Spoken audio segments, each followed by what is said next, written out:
Isu diplomasi kedaulatan menempati posisi pertama yang disebutkan di pernyataan pers tahunan Menteri Luar Negeri Republik Indonesia 2023. Tahun ini perundingan batas maritim dilakukan dengan Vietnam, Filipina, Malaysia, dan Palau.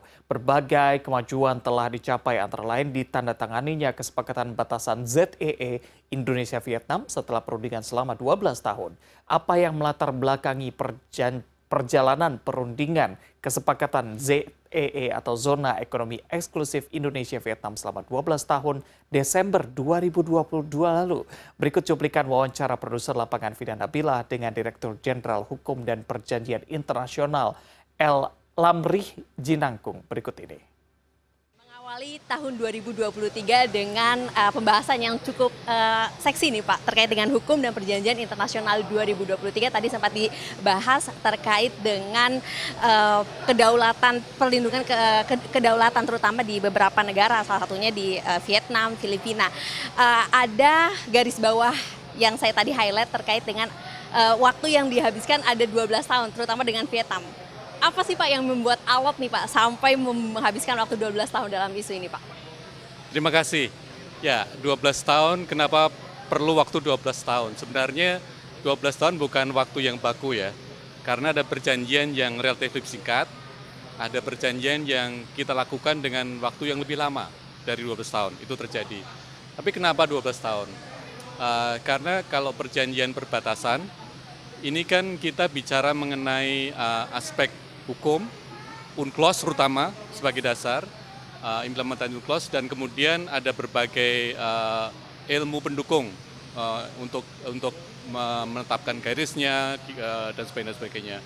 Nah, biasanya ketika kita berunding, kita menyampaikan posisi karena terkait dengan hak berdaulat atau bahkan kedaulatan, ini setiap negara perlu mempelajari, perlu konsultasi dengan stakeholders dan sebagainya. Dan ini bukan suatu hal yang mudah, apalagi kalau misalnya isunya sensitif. Ini perlu waktu untuk mencerna, perlu waktu untuk mengkaji dan sebagainya. Demikian juga ketika kita akan menyampaikan posisi, biasanya kita perlu waktu untuk research, perlu waktu untuk mengkaji dari aspek hukumnya dan sebagainya. Jadi 12 tahun itu termasuk dalam kurung waktu yang seperti apa nih Pak? Kalau kita bayangkan 12 tahun sebenarnya bukan berarti 12 tahun kita terus-terusan setiap bulan berunding, enggak ya. Jadi dalam setahun itu mungkin ada pertemuan 1 kali, 2 kali, atau 3 kali gitu. Jadi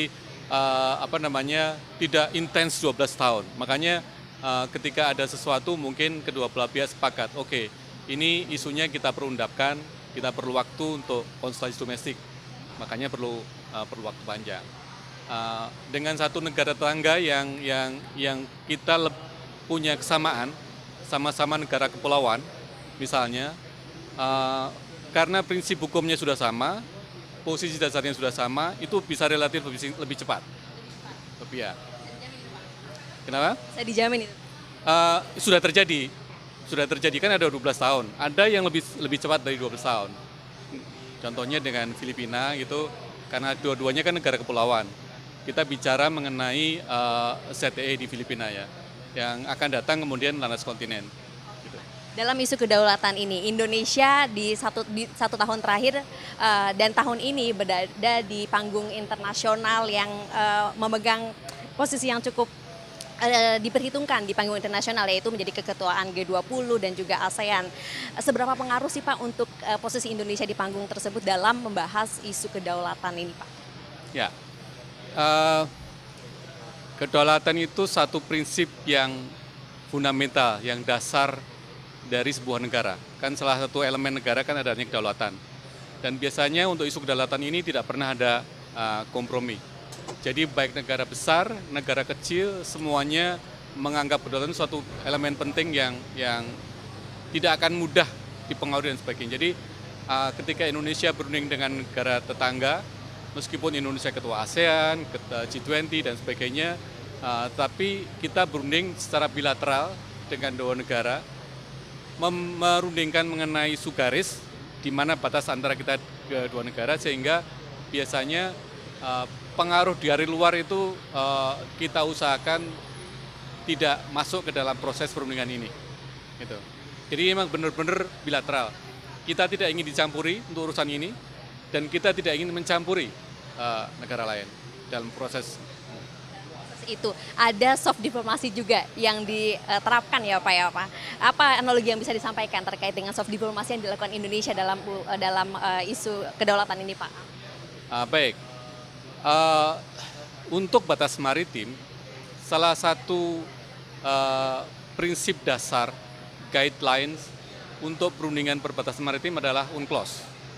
Ya, kepatuhan terhadap UNCLOS, kemampuan atau expertise untuk memahami UNCLOS.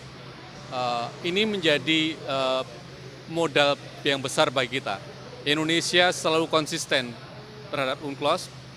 Semua posisi di UNCLOS kita pahami dan kita laksanakan. Jadi ini soft power yang kita punya adalah kepatuhan kita terhadap UNCLOS. Makanya kita selalu bilang perundingan dasarnya UNCLOS, kami patuh terhadap UNCLOS. Please, Anda juga patuh pada UNCLOS. Ya.